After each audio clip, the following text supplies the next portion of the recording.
For my project, I chose to look at the relationship between children and violent media exposure. There's obviously a definite, correlation between violent media exposure and children's actions. It's been documented, throughout the 20th century that if a child's exposed to violent media, they're going to at least have some sort of violent thoughts. It might not be violent actions. They might not even, talk violently, but it's always going to have an effect on them in some way, shape, or form. In the least looking at, they might have violent thoughts. It's not just going to go in one ear and out the other. Especially young children, everything they see, they try to mimic. And so if they're exposed to violent media, they're at least going to have thoughts running through their head along those lines. And the reason I'm so interested in this topic in particular is because the day and age that we live in right now, almost every time you turn the news on, there's maybe not a school shooting, but some violent acts, maybe a car accident, a shooting somewhere, maybe a school shooting, and kind of directing my focus back towards school shootings. You're seeing they're being performed by 14-year-olds, 15-year-olds, 16-year-olds, teenagers who haven't matured yet, and people are obviously video games have taken some heat for this. Violent media has taken violent movies. They've all taken hits for this. That they're influencing these children to act out and be aggressive. There is no proof to say that's right or wrong.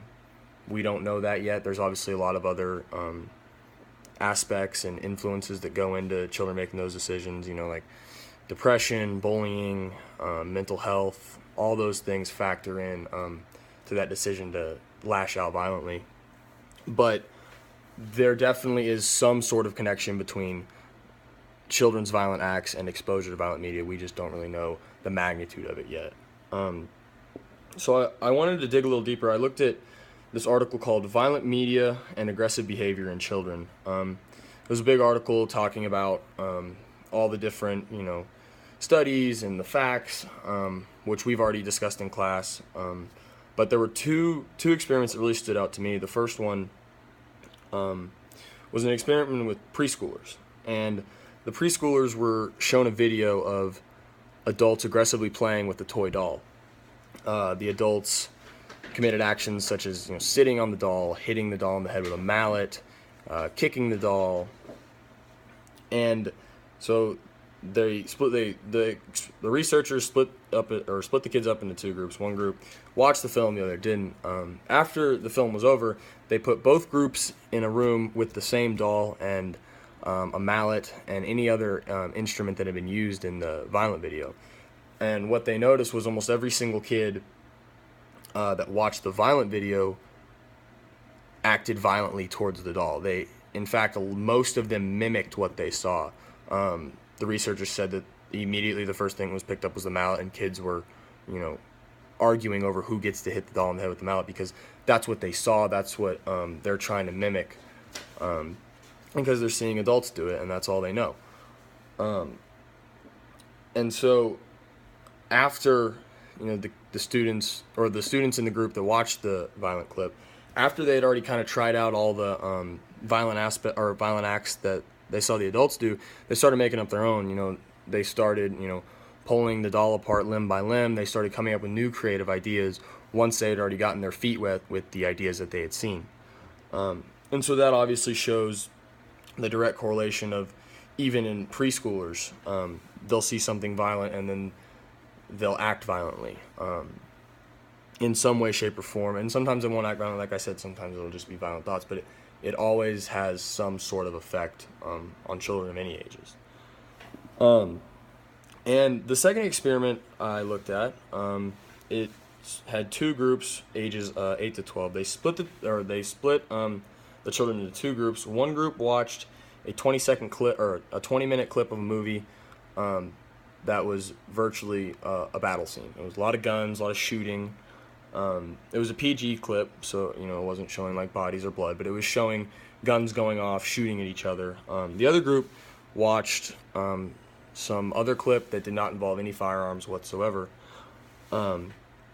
After the two 20-minute clips were over, they put both groups in a room with a bunch of toys, Legos, Lincoln Logs.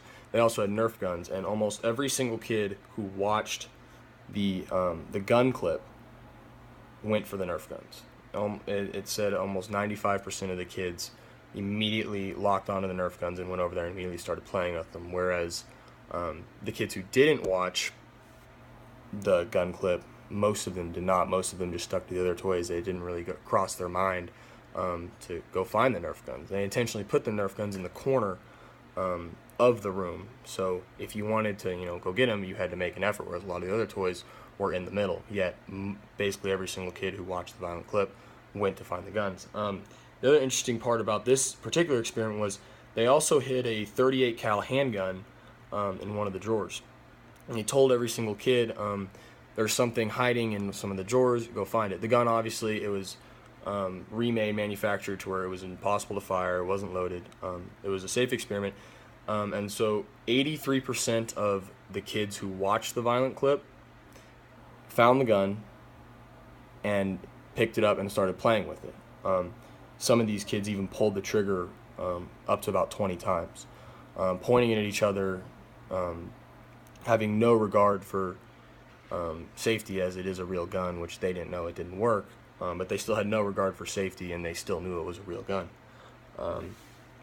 The other interesting part about this experiment was almost every single kid that did not watch the violent clip, if they did even pick up the gun, they would not pull the trigger. They said there was maybe 1 or 2 kids who actually picked the gun up and maybe pulled the trigger, and then that was it.